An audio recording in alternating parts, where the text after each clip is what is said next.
South Korea and France held their first ever joint air exercises over the skies of Busan on Tuesday. The training comes as part of France's annual Pegasus 23 mission, which is aimed at increasing its military presence and influence in the Indo-Pacific region. The mission involves the deployment of tens of aircraft from France to the Indo-Pacific to promote cooperation with regional countries, especially with partners like South Korea.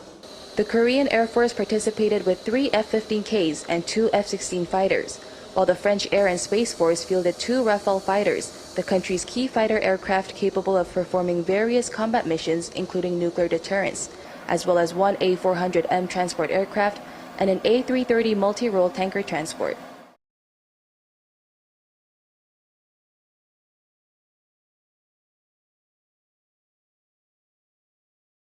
After 3 years and 6 months, North Korea is set to receive its first foreign delegation.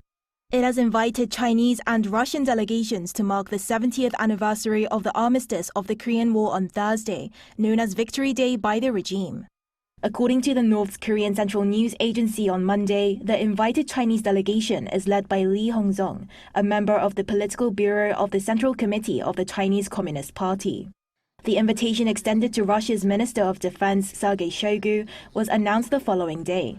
This visit will mark the very first official visit by foreign guests in a shift in policy.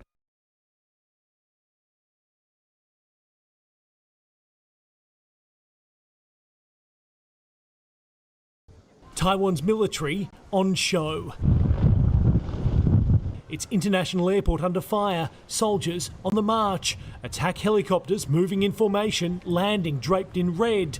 Taipei says this is what a strike by Beijing could look like and how Taiwan would respond. Across this island, soldiers are being put on show, a surge in defence spending deemed vital.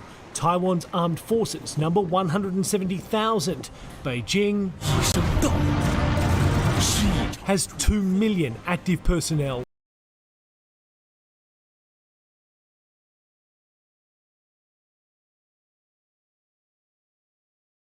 Two pilots have been killed after their firefighting plane crashed over the Greek island of Evia. Footage shows the plane dropping water onto a blaze before falling to the ground and bursting into flames. The Greek Defence Ministry has announced a 3-day mourning period for the armed forces. The country's been battling dozens of intense wildfire.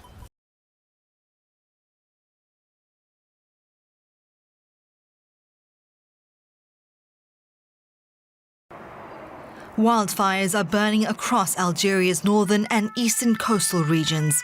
Firefighters and military aircraft are battling to control dozens of blazes in forests and agricultural areas.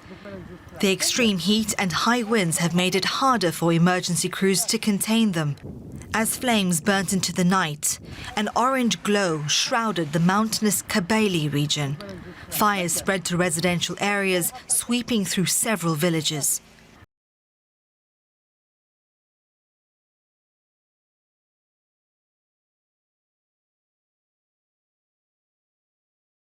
This is the moment that thousands of heavily armed soldiers and police officers try to retake a rioting prison in Ecuador. Using controlled detonations, they gained access to 3 cell blocks at the Penitenciaria del Litoral in the city of Guayaquil.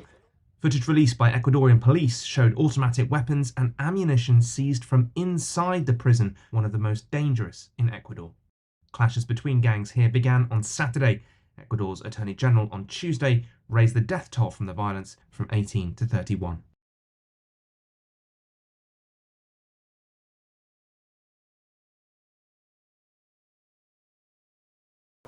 Tragedy in the North Sea. One person has died and several others were injured when a cargo ship carrying some 3,000 vehicles caught fire in Dutch waters.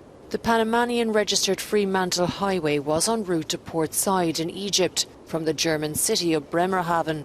The vessel was approximately 27 kilometres off Ameland Island when the blaze broke out. The Dutch Coast Guard says 23 members of the crew were evacuated after they tried unsuccessfully to extinguish the flames.